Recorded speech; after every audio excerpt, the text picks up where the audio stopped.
Iglesia. Son tres preguntas que nos van a llevar a la reflexión inicial y que usted puede, a partir de este momento, detener la grabación y compartir allí la discusión. 3, 5 o 10 minutos máximo se pueden usar para reflexionar sobre estas preguntas. A lo largo de la lección vamos a dar respuesta no con base en nuestros argumentos ni nuestras interpretaciones, sino con base en la palabra de Dios. Luego de haber hecho la reflexión allí de manera grupal, entonces vamos ahora sí a la palabra de Dios para corroborar lo que cada una de las enseñanzas que el Señor tiene con relación al significado de la palabra iglesia nos lleve esa comprobación a lo que verdaderamente Dios ha querido establecer aquí en la tierra a través del Señor Jesucristo para ser portavoz de la verdad. El texto inicial lo encontramos en el Evangelio según San Mateo, en el capítulo número 16, en el verso, a partir mejor del verso número 13. Viniendo Jesús a la región de Cesarea de Filipo, preguntó a sus discípulos diciendo: ¿quién dicen los hombres que es el Hijo del Hombre? Ellos dijeron: unos Juan el Bautista, otros Elías y otros Jeremías o alguno de los profetas. Él les dijo: ¿y vosotros quién decís que soy yo? Respondiendo Simón Pedro dijo: tú eres el Cristo, el Hijo del Dios viviente. Entonces le respondió Jesús: bienaventurado eres, Simón, hijo de Jonás, porque no te lo reveló carne ni sangre, sino mi Padre que está en los cielos. Y yo también te digo que tú eres Pedro, y sobre esta roca edificaré mi iglesia, y las puertas del Hades no prevalecerán contra ella. Y a ti te daré las llaves del reino de los cielos, y todo lo que atares en la tierra será atado en los cielos, y todo lo que desatares en la tierra será desatado en los cielos. Amables hermanos en Cristo, solamente existe un significado para la palabra iglesia a la luz de la palabra del Señor. En ningún momento encontramos varios significados usando la raíz griega. Hay que recordar que la raíz griega usada aquí en iglesia es una españolización. En ningún momento la raíz griega fue traducida de una manera correcta. Si la traducción, hablando concretamente en el idioma español, hubiera sido correcta, entonces la raíz griega que originó la palabra iglesia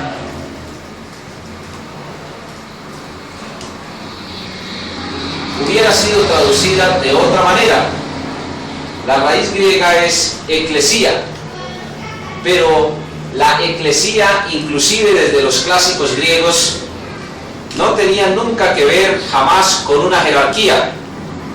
Entonces ahí vamos dando respuesta simultánea a las preguntas que planteamos al iniciar la reflexión. Recordemos, eclesía es la raíz original. Tiene dos componentes esta raíz: ek y kaleo.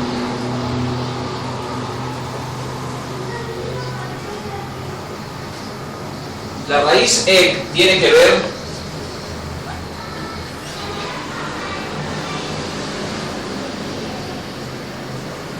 con la españolización o con la palabra aparte, mientras que kaleo tiene que ver con llamar. Se puede traducir aparte o se puede llamar, o se puede traducir también fuera de.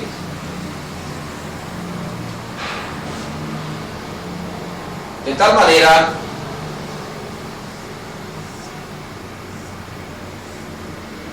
que la raíz griega correctamente traducida sería un grupo de personas o una asamblea llamadas aparte, o una asamblea de personas llamada aparte, perdón. Esa asamblea era usada en los griegos en las famosas ciudades-estado. En las ciudades-estado, los griegos llamaban aparte a los ciudadanos que tenían el derecho de participar en definir los asuntos públicos, en tomar las decisiones administrativas de cada una de esas ciudades-estado o polis, como se le llamaba desde la época de Pericles. De tal manera que la palabra se usó aún en la misma civilización griega con connotaciones políticas. Pero ya desde el punto de vista bíblico, la palabra eclesía era una asamblea, pero una asamblea de creyentes, y hay que puntualizar acá, de creyentes en Cristo, debidamente bautizados y dispuestos a cumplir la voluntad de Dios. En ningún momento encontramos en la Biblia ningún otro significado, ni tampoco lo encontramos relacionado con las jerarquías, de ninguna manera, y mucho menos hablando de jerarquías humanas. Y también no es cierto que el Señor Jesucristo estuviese buscando un fundamento humano, porque el fundamento de la iglesia no puede ser en ningún momento humano. ¿Y por qué no puede ser humano? Porque los seres humanos somos totalmente temporales. El hecho de haber nacido contaminados con el pecado nos lleva finalmente a la muerte física.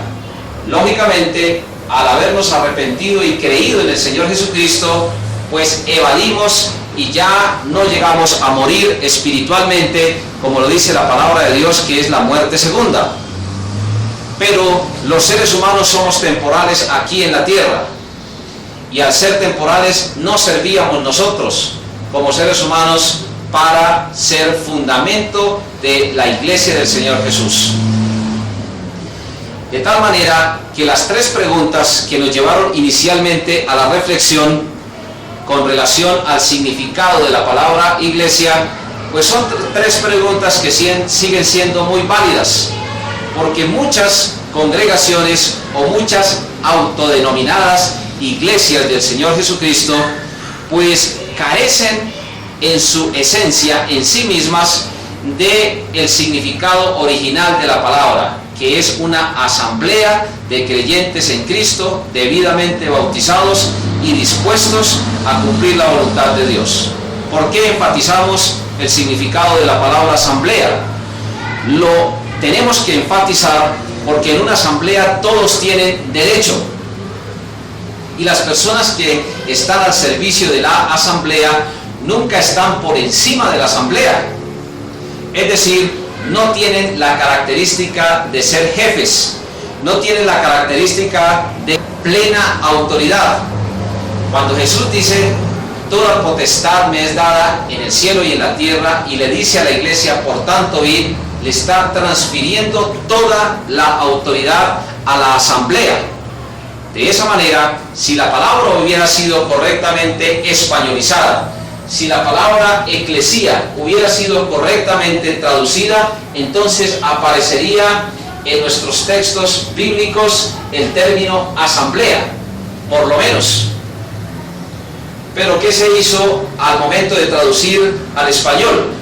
Ante las dificultades que habían de persecución, simplemente lo que se hizo fue españolizar el término eclesía y colocarle algunos caracteres del lenguaje español similares, y de ahí entonces surge la palabra iglesia. Lógicamente hay que hacer un paréntesis aquí para decir que hoy la palabra iglesia se relaciona más con el templo, con el lugar físico, con las paredes, con el establecimiento, el local, el lugar propiamente dicho, donde se reúne el grupo de creyentes. Pero ninguna de las dos definiciones son totalmente bíblicas. Ambas carecen del verdadero significado que Dios quiso registrar a través de su palabra y también a través de su Santo Espíritu en los escritores. En este texto, el apóstol Pedro está respondiendo a una pregunta del Señor Jesucristo: ¿y quién dicen los hombres que soy yo? Y Pedro dice el Cristo, que es el equivalente en griego al hebreo de la palabra Mesías. Traducido correctamente al español, el libertador, el ungido, el escogido, el señalado por Dios para ser libertador del pecado. Jesús le dice a Pedro que no se lo ha revelado en ningún momento ni carne ni sangre, es decir, ningún ser humano, sino mi Padre que está en los cielos, y que por eso era bienaventurado, en otras palabras, dichoso, feliz. Y Jesús dice: y yo también te digo que tú eres Pedro. Es decir, usa la expresión en griego Petros, que significa una piedra pequeña. Ya lo hemos explicado en otra oportunidad. Y sobre esta roca, y se señala a él mismo, edificaré mi iglesia.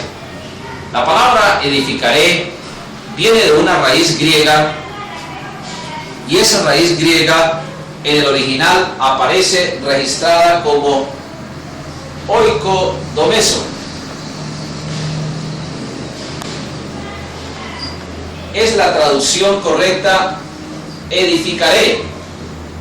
Pero este no es un futuro perfecto. Este no es un futuro que se va a realizar más adelante. Esto tiene que ver con un futuro continuo de algo que ya se ha empezado a edificar. Es como cuando uno dice: edificaré mi familia. Pues cuando uno ya la ha empezado a edificar desde el momento en que lo inició, ya sea en el mismo momento, por ejemplo, del matrimonio, por decir algo y colocar un punto de referencia solamente, pues se puede decir que ahí empieza a edificarse la familia. Pero cuando uno dice edificaré mi familia, en algún momento, en algún instante de esa edificación, puede usar la expresión edificaré, señalando que ya ha empezado, pero que todavía no ha terminado. Muchas doctrinas se refieren a esto diciendo que fue en el día de Pentecostés cuando el Señor Jesucristo cumplió esta profecía. Pero Jesús no está aquí diciendo nada diferente a que su asamblea ya había empezado a edificarse. En capítulos posteriores vamos a hacer un análisis más detallado, más profundo del momento inicial y también de cómo Jesús es quien verdaderamente establece su iglesia, probándolo a la luz de la palabra de Dios. Pero es de gran significado lo que se nos enseña aquí, lo que se nos recuerda, porque el significado de la palabra iglesia es único en la palabra de Dios. Carece entonces con toda claridad de algún tipo de jerarquías. Pedro, es decir, Simón Pedro, solamente sería una piedrita del edificio, y en ningún momento, hablando del edificio espiritual en comparación, en ningún momento Jesús está buscando ningún fundamento humano, porque aún él, siendo totalmente Dios y siendo totalmente hombre, no necesitaba ningún fundamento humano. De tal manera que la sucesión apostólica nunca es enseñada en la palabra de Dios. Los apóstoles solamente fueron 12, y lo hemos ya corroborado en otros textos y en otras lecciones. De tal forma que la persona que se quiera abrogar el derecho, o que quiera usurpar mejor el derecho de ser sucesor del apóstol Pedro como fundamento de la iglesia, está en una crasa y gravísima equivocación, porque Jesús no está diciendo aquí nada diferente que el fundamento de la asamblea del Señor Jesús es Él mismo, es Cristo mismo como roca, como piedra angular, como la persona que sería y que serviría por su eternidad y sus cualidades y sus atributos como el verdadero fundamento de la asamblea. De tal manera que entramos aquí a considerar que en ningún momento la Biblia está dando a entender la organización jerárquica de la iglesia en el sentido humano como se enseña a algunas personas. Uso comillas, y a partir de esta afirmación hay algunas doctrinas que dicen Por derecho divino positivo, la iglesia es una sociedad jerárquica. Recordemos que estamos usando comillas, en la cual los poderes de orden y de jurisdicción pertenecen a los jefes, a quienes los simples fieles tienen obligación, y enfatizo la palabra ahí, obligación de obedecer. Insistimos que estamos usando comillas. No es por consiguiente una democracia en que el poder reside indistintamente en la comunidad, que delega sus atribuciones en determinados ministros. Al contrario, dice esta cita, por voluntad de Jesucristo, el poder debe ser ejercido en la iglesia por una jerarquía divinamente establecida por Él. Este tema abarca dos puntos: el poder de los apóstoles y el primado de Pedro. Cerramos comillas para ver cuán equivocadas están este tipo de doctrinas.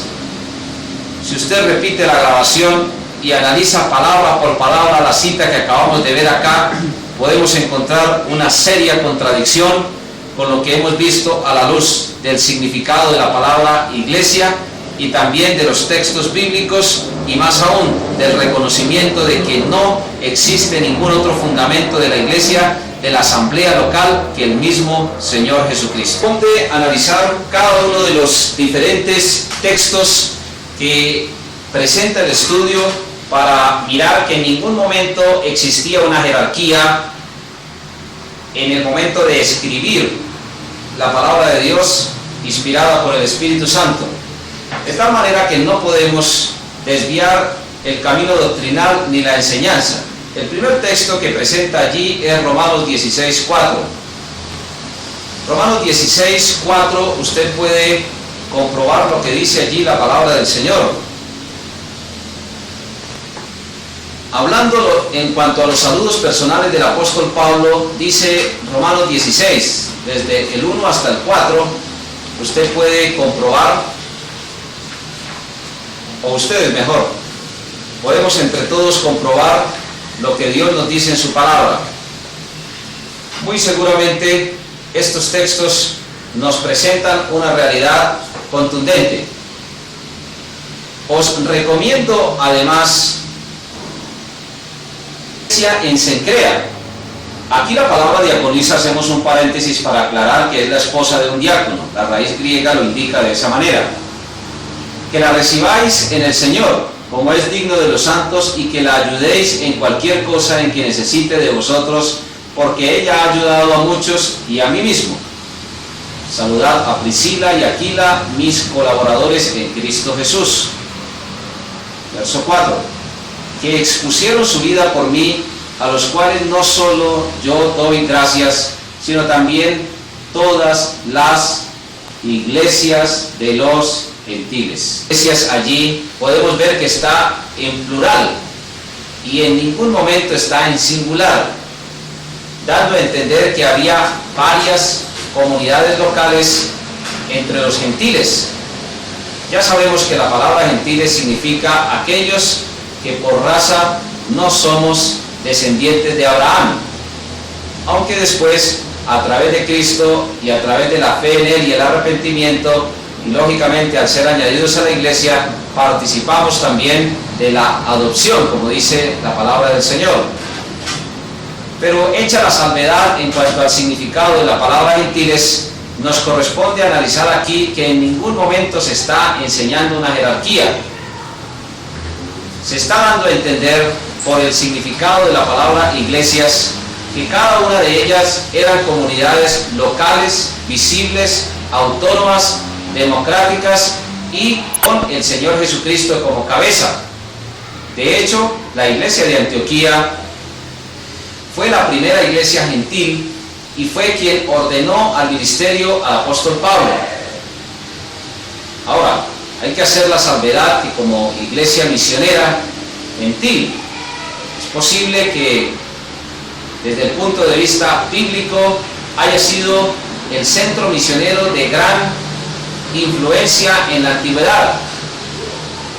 Y lo corroboramos porque podemos ver cómo esa iglesia pues tuvo en determinado momento una gran disposición a hacer la voluntad de Dios en la obra misionera.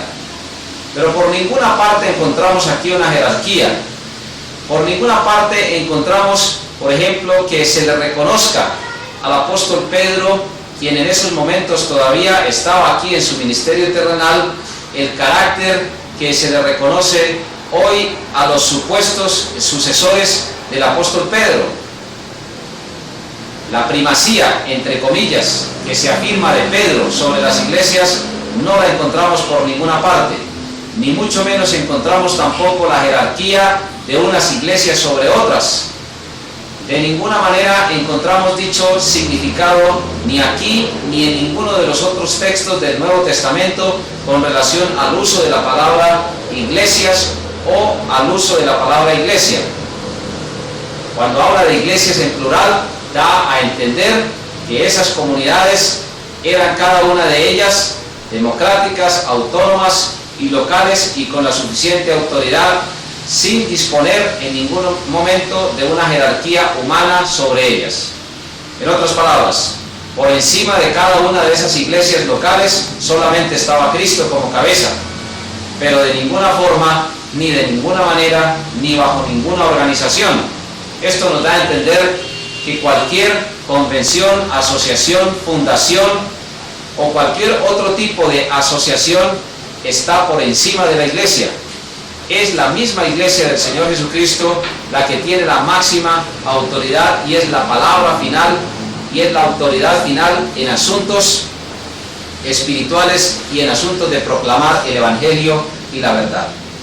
El otro texto lo encontramos ahí mismo, en Romanos capítulo 16, en el verso 16, dice: saludaos los unos a los otros. Romanos capítulo 16, en el verso número 16. Saludaos los unos a los otros con ósculo santo, os saludan todas las iglesias de Cristo. Saludo de las iglesias de Cristo a la iglesia en Roma, originalmente, porque hay que recordar que aquí todavía esta iglesia no se había dividido, como más adelante lo estudiaremos, que todavía esta iglesia conservaba la sana doctrina, la iglesia en Roma. Pues podemos ver que en ningún momento se reconoce tampoco la supremacía de Pedro como el máximo obispo ni de Roma, ni tampoco con mayor autoridad que los otros pastores, ni siquiera por encima del apóstol Pablo. De tal forma que se desconoce aquí en la traducción, en el término correcto, desde el original griego, cualquier tipo de jerarquía humana, porque hay que entender que desde el punto de vista espiritual, la cabeza de la iglesia es Cristo. Espiritualmente sí existe una jerarquía. Espiritualmente, por encima de la iglesia está Cristo. Luego de Cristo está la iglesia como el cuerpo de Él. Y quienes servimos a la iglesia y quienes servimos al Señor, estamos bajo la autoridad de una iglesia del Señor Jesús. Eso puede reconocerse como una jerarquía divina, para usar el término jerarquía, pero en ningún momento la jerarquía humana, como se quiere presentar en episcopados, en obispados, en colegios cardenalicios o en asuntos como presbiterios o cualquier otro tipo de denominación humana que se le quiera dar a la jerarquía. Todas esas formas de gobierno en la iglesia son totalmente ajenas a la voluntad de Dios. La autoridad máxima terrenal reside en la asamblea local. Todos los miembros tienen voz y voto, y además todos los miembros están como cuerpo de Cristo reunidos bajo la dirección del Espíritu Santo, quien es finalmente el vicario de Cristo aquí en la tierra para llevar adelante la voluntad de Dios. Así, en ese orden de ideas, podemos ir refiriéndonos a cada uno de los demás textos que aparecen ahí en la palabra de Dios. Por ejemplo, podemos ir también a Corintios, en el capítulo número 16. Primera a Corintios, capítulo número 16. En el verso número 1. 1 Corintios capítulo 16 en el verso 1. 1 Corintios 16, 1 dice: en cuanto a la ofrenda para los santos, haced vosotros también de la manera que ordené en las iglesias de Galacia. En cuanto a la ofrenda para los santos, ya sabemos que se refiere a los de Jerusalén por la crisis económica tan profunda que vivía la iglesia de Cristo en Jerusalén. Haced vosotros también de la manera que ordené en las iglesias de Galacia. Una vez más, el término iglesias se usa en plural para referirse a la provincia, es decir, al conglomerado de comunidades locales que estaban en la provincia de Galacia. De esa forma podemos encontrar que aquí también se está usando el término iglesias en plural para dar a entender que cada una de esas asambleas locales tenían suficiente autoridad, autonomía y tenían también la capacidad de ejercer la democracia al interior de ellas. Todo lo anterior en cuanto a la cita que se leyó de jerarquías es totalmente opuesto a la voluntad de Dios. Aquí en ningún momento se está reconociendo tampoco una jerarquía humana, y hay que insistir en esto porque muchas veces hay grandes desviaciones en la iglesia del Señor Jesús, porque una iglesia delega su autoridad de una manera inadecuada. Se empiezan a establecer obispados o cualquier otro tipo de jerarquía humana, usando inclusive a veces los términos bíblicos. Pero aquí hay que ser contundente. La verdadera iglesia del Señor Jesucristo en estos 20 siglos jamás ha abandonado esta verdad. De pronto algunas personas, algunos líderes lo han hecho, y eso es reconocido. Pero la iglesia de Jesús jamás ha apostatado, jamás ha abandonado la verdad, y es el Espíritu de Dios, el Espíritu Santo, quien ha llevado a la iglesia a gobernarse ella misma.